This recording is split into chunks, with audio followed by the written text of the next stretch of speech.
You might remember it from a couple years ago, one of the missionary books was called A Boat for Panama. If you read the missionary books, that was one of them several years ago, I think around 2017.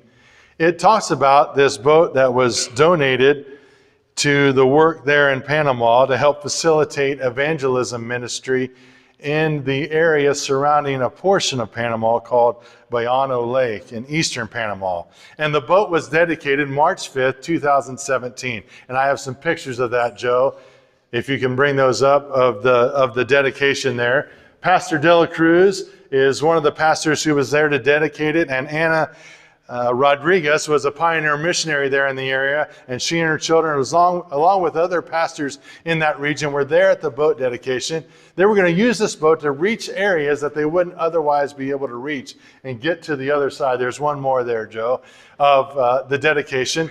And at this dedication, there were also pastors and leaders from the Colorado District Church of the Nazarene, because their children were the ones who raised the money for the boat.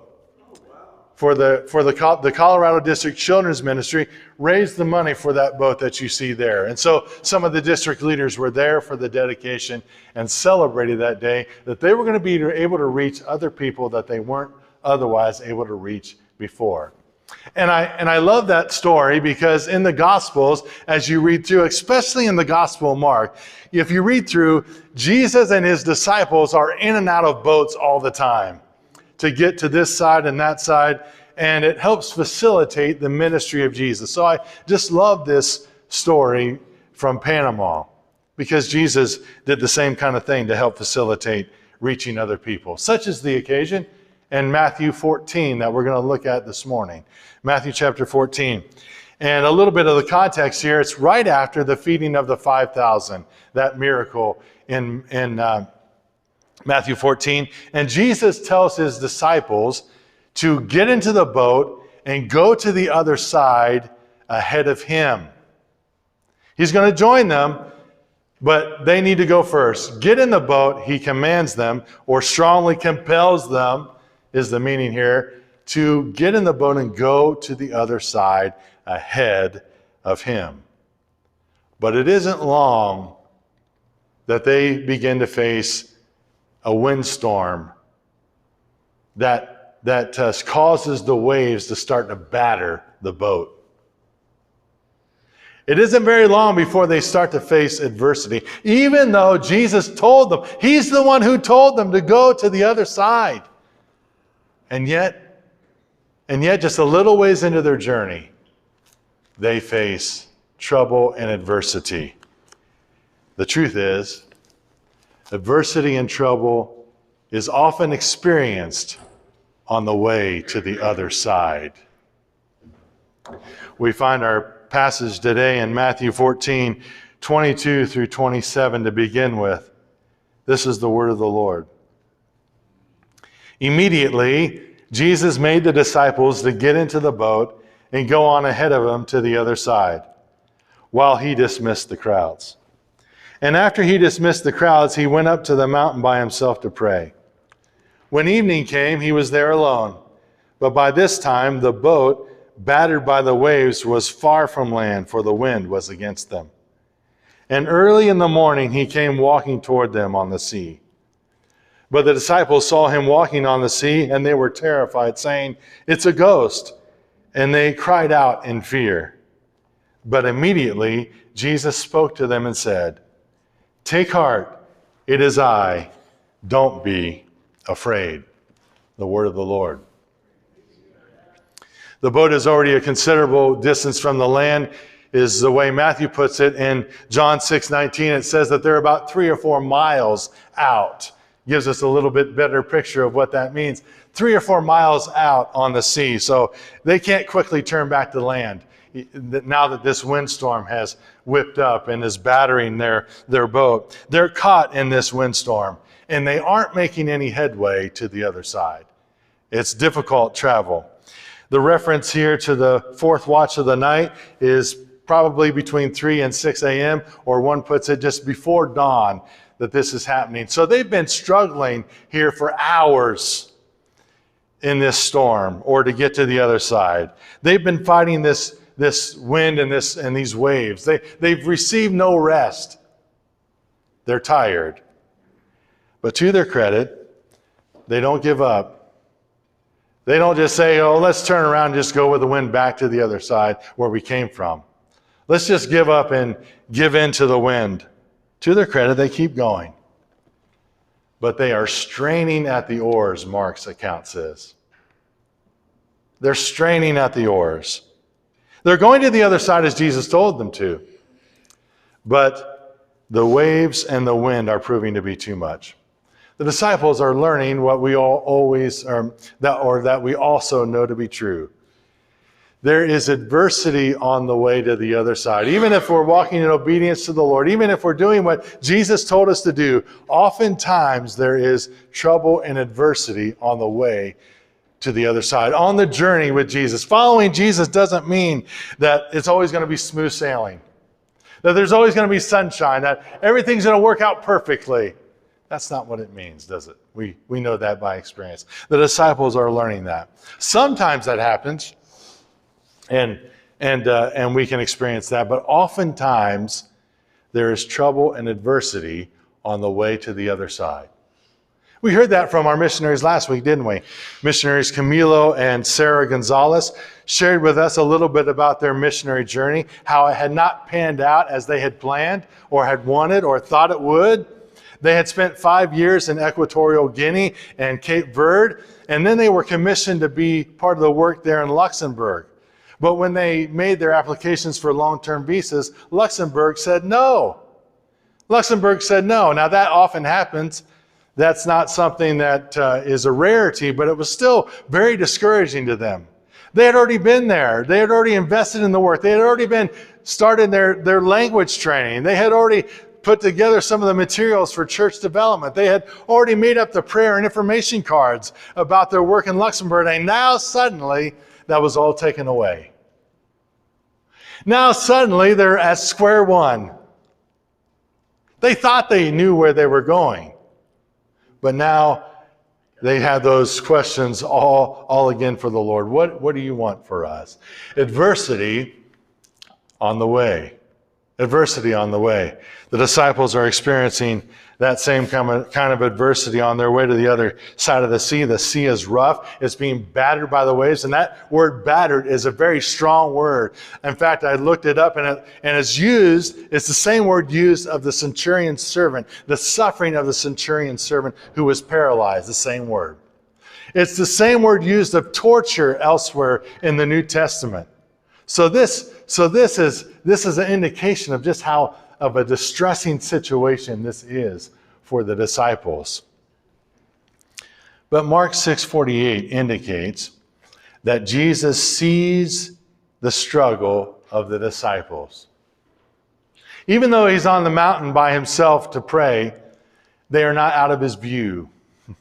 And more than that, he now comes to them when he sees them straining at the oars. He comes to them in their distress and announces his presence. He comes to them as they're struggling with the waves and the wind. Now they're terrified at first because they see him walking on the water. They think he's a ghost. They don't understand exactly what's going on. But notice, even though they are delirious and tired, they know that this isn't a hallucination because Jesus announces his presence with these very encouraging words. Take heart. It is I. Don't be afraid. In church, I imagine that Jesus didn't whisper these words. Take heart. Don't be afraid. That wouldn't be heard over the wind and the waves. That wouldn't be heard over the boat being battered. No, I imagine that Jesus had to yell these words, shout it out to the disciples. He said to them, he yells out to his disciples, take heart. It's I, don't be afraid. You know, sometimes we often talk about God as having a still small voice and we have to quiet ourselves. But in this case, Jesus would have had to shout these words to be heard. And he wants to be heard in and over the storm. And so he tells his disciples, he shouts it out, I believe, take heart. It's I. Don't be afraid. Take heart is that phrase we've been looking at over the last several weeks, and it means to be of good cheer. The New Living Translation puts it, be encouraged, which I learned means to put the heart in. Put the heart in. To be discouraged is to rip the heart out. To be encouraged is to put the heart in. Be of good cheer, Jesus is telling them. And as I've been sharing, every time it's used in the New Testament, it's an imperative, it's a command. And the instances that we're looking at, it's either spoken by Jesus or because of something Jesus has said. So this isn't trite, unwarranted advice. This is spoken, and this is real encouragement because it is Jesus who is speaking it. And it is because Jesus is speaking a reality or a truth to them about their situation. So just as a brief summary or reminder of how Jesus has already been saying these things. Remember, to the paralytic, he said, take heart, to assure him that his sins were forgiven.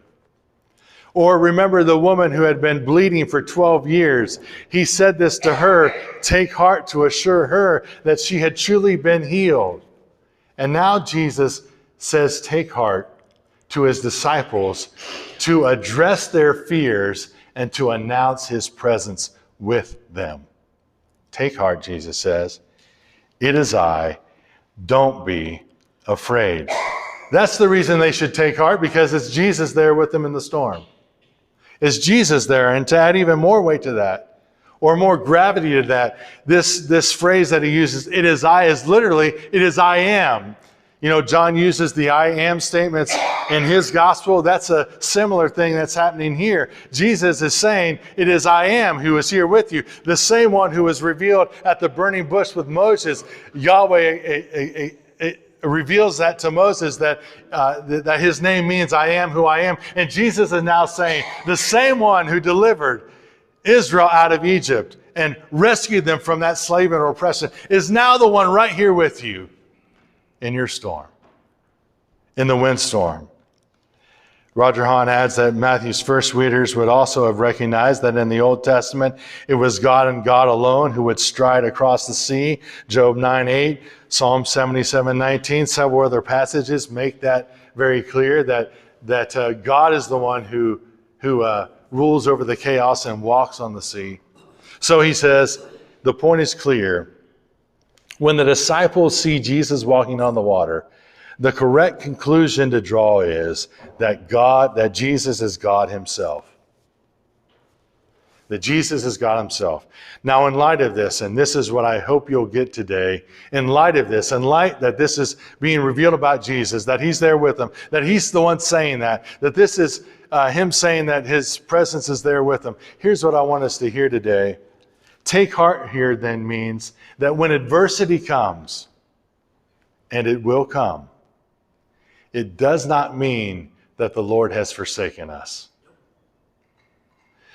Take heart here means that when adversity comes, when trouble comes, when challenges come, and they will come, it does not mean that the Lord has forsaken us. Sometimes we're tempted to believe that, or to say that, or to question, God, where are you? Why is this happening? But here Jesus announces in the midst of their adversity, in the midst of the windstorm, he's announcing that he is present right there with them. He hasn't forsaken them. In fact, it recalls this take heart saying, recalls that wonderful promise that's given in the Old Testament and the New, that he will never leave us or forsake us. Jesus announces that promise. And that promise is the basis of the call or the exhortation to trust him, or the invitation to trust him. And that's what begins to happen with Peter that we'll look at here in a moment. So this announcement of and the reality of his presence begins to address their fears. And it literally means their inward commotion that's caused by the outward circumstances, in this case of the wind and the waves. This announcement and his very real presence there with them begin to address all of that in their hearts and minds. So if the circumstances in your life have you confused or questioning God's presence in your life, or his care for you, can I invite you to hear Jesus shout to you, "Take heart, it is I, don't be afraid." Would you receive those words from Jesus? That invitation to take heart, to be encouraged by the fact that he's with you.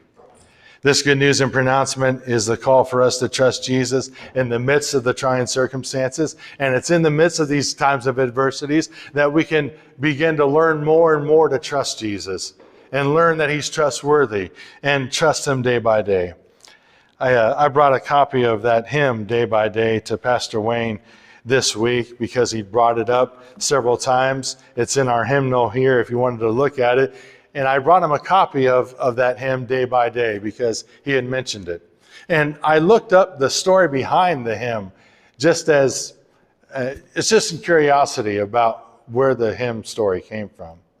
And Carolina Sandell Berg is the writer of the hymn. And like so many other hymns, it comes out of a story of tragedy and pain. And like so many other hymn writers, she began to learn how to trust the Lord in the midst of all that adversity and pain. She tells the story that when she was 26 years old, Lina, as she preferred to be called, experienced a tragedy which profoundly affected the course of her life. She was on a boat with her father, who was a Swedish pastor, and they were going, ironically, on to the other side of the lake when the boat lurched and it threw her dad overboard and he drowned. And this hymn, Day by Day, is from that experience. Listen to some of the lyrics of this hymn. And this is just one of many hymns that she wrote.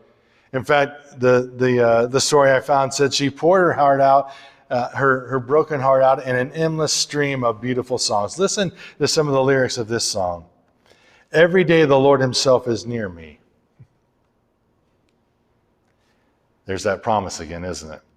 Every day the Lord himself is near me with a special mercy for each hour. All my cares he gladly bears and cheers me, he whose name is Counselor and Power. Through the difficulties and the time of trouble and the adversity of her life, she began to learn that she could trust Jesus even in the midst of all of that. And that's what the disciples are beginning to learn here as well. In the face of this windstorm that they have, they have this opportunity now to further trust Jesus. And especially Peter, as he's usually the one that speaks up, kind of like the representative for the disciples, or brashly so because he can't keep his mouth shut most of the time. He's the one who speaks up now that Jesus comes to them on the waters. And he makes this startling suggestion. Look at verses 28 through 32. Peter answered him, Lord, if it's you, command me to come to you on the water. He said, come.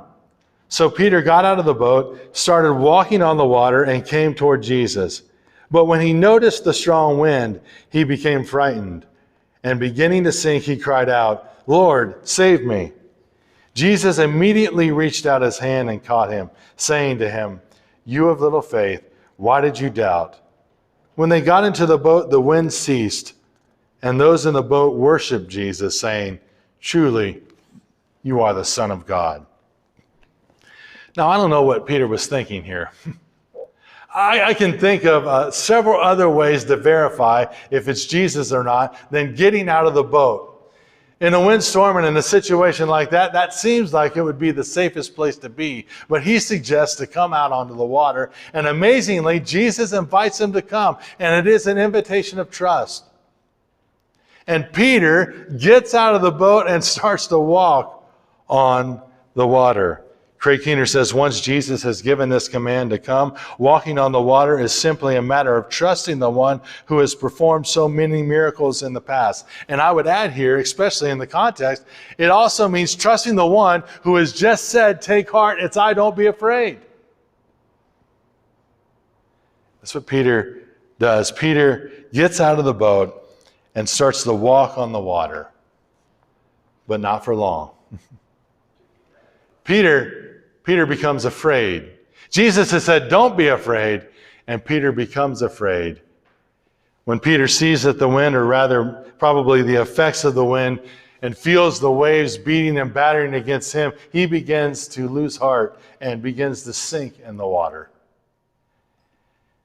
Peter walks on the water until his trust in the Lord is being buffeted by the storm around him. But he rightly calls out to Jesus, and I love how the Message puts this. Jesus didn't hesitate. He reached down and grabbed him by the hand and rescued him, brought him up out of the water. And then Jesus says something that might sound like a harsh rebuke. He says, you have little faith, why did you doubt? And that sounds a little bit harsh because, after all, Peter is the one who just got on the water and out of the boat.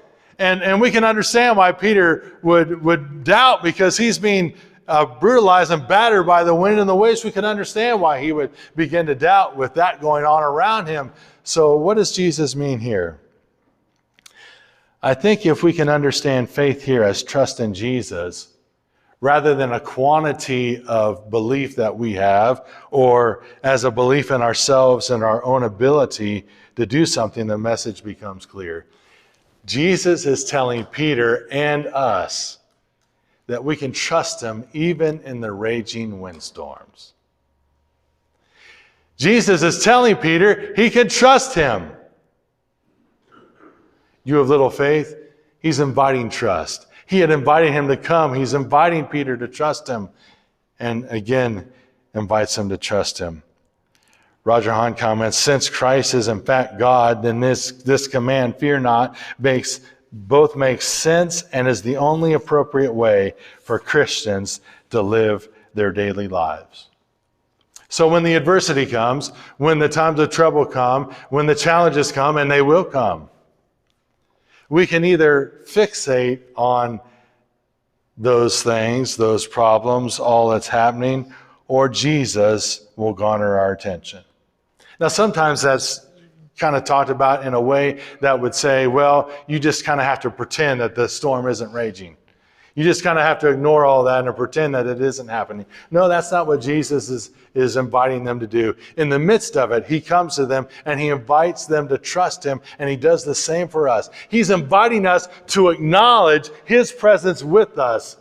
Even if we can't feel his presence, we know that's true because it's his promise. He will never leave us or forsake us. And he's inviting us to embrace that promise and to truly trust him, because he is truly with us, even in the midst of those circumstances. And he also is inviting us to confess the fact that he is greater than the storms. He's greater than the storms. In fact, notice what happens when Jesus and Peter get into the boat. The winds die down and they worship Jesus and they confess, truly you are the Son of God. Here's the phrase that came to my mind. The winds died down and the disciples bowed down. They saw him walking on the water, and they knew he was responsible for the winds calming down, the raging of the sea to become like still waters. They knew that there was a reason for that, and he was the reason. And they bow down and worship Jesus and say, truly, you are the Son of God. The winds die down and they bow down. And so this boat, this fishing vessel, becomes a place of worship because Jesus is there. We didn't read verse 34, but also notice what happens next. Verse 34 says they made it to the other side. Jesus had told them to go on ahead of him to the other side. But then he comes to them as they face the adversity and all the winds and the waves on the way to the other side, and he brings them safely to the other side. It's another reason to trust him. The message of this text then is, take heart, beloved. Jesus is with us and will get us to where we need to go and guide us through the adversity as we trust in him.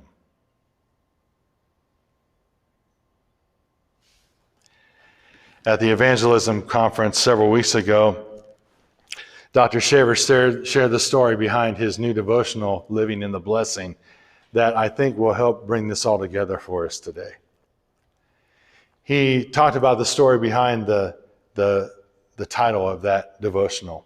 He talked about his son, Paul, who from the ages of 33 to 58 had 5 major cancer surgeries. After several of them, he developed a hole in his throat and didn't know what to do because he didn't have insurance until January, until the new year began. And he called his father for advice, wondering if he should go to the doctor or wait until he had insurance, because he wouldn't be able to pay for all of this if they did find something. And his father suggested, with your history of cancer, you need to go to the doctor. And unfortunately, the doctors indicated that he would have to have surgery, and he might even have to have his voice box taken out. And you can imagine, as a parent, when you hear that kind of news, they went immediately to prayer about and for their son. Immediately, and they had been praying all along, of course. But this new circumstances called them to prayer again. And Dr. Shaver said that promise of Philippians 4:4-7 came to pass as he began to pray. It's on our wall out here. Part of it says, don't worry about anything, but in everything, by prayer and petition, with thanksgiving, present your request to God, and the peace of God, which transcends all understanding, will guard your hearts and minds in Christ Jesus. And he said, as he prayed, within a few minutes' time, that peace that was promised came and ministered to his heart. He wasn't with his wife, Nancy, but he called her, and she experienced that same peace as they prayed. Now, the promise wasn't that Paul was going to be healed of this. The promise wasn't that he wouldn't require surgery. The promise was that they received from the Lord is that he would be with them through this whole ordeal. That's how they took that peace that came upon them. Paul did require the surgery to take out the voice box, and it took 13 hours to do the surgery. Not only a surgeon to do the surgery, but a plastic surgeon to repair that area, to make it, to normalize it there. 13 hours. He came through the surgery, and they were rejoicing in that, and they were grateful for that. And he also told about how Paul dealt with all of it. He said he's a rejoicing and happy Christian even through all of this. And a lot of people, a lot of times ask him, how is that possible? How come? How come you're joyful in the midst of all that you've had to go through? 5 major cancer surgeries, you've had your voice box removed, you have this raspy voice. How can you be joyful? And here's where the title of that devotional comes from. His son tells people this: I was living under the blessing before cancer. I was living under the blessing after they removed my voice box. And I'm living under the blessing today. You see, what his son Paul acknowledged was that the difficulties, the adversities, all these surgeries did not negate God's presence or any spiritual blessing. Instead, it was God's presence with him and all his spiritual blessings that got him through the adversity. You see the difference there? He acknowledged that. And Jesus would say to you this morning, take heart. It is I. Don't be afraid. It is an encouragement to you, and it's an invitation to trust him. If the musicians would come today, we're going to sing a song that acknowledges this, that God does this for us, that he is with us. And I would invite those of us who are in a time of storm and difficulty to think about how the Lord is inviting us to trust him in the midst of this. That we would take that to heart, what Jesus says. Take heart. He's the one saying this. This isn't Pastor Eric saying this. This isn't me. This is Jesus himself who is saying it to you. And he's shouting it. I hope you'll hear it as a shout to your soul this morning. Take heart. It's I, the same one who is the master of the seas, who created the heavens and the earth, who is the one who's redeemed us. He himself, and not another. He himself, the Lord of peace himself. He wants to announce to you, it's I. Don't be afraid. Would you allow that to minister to your heart today? Would you say, Lord, I trust you with what's going on in your own heart and life today? And part of that trust means if you don't know him, if you aren't following after him, that's an invitation to come to him and receive his mercies and forgiveness and love and to begin walking with him, and he'll bring you to the other side. I invite you to stand and let's sing this song together. It's just like his great love.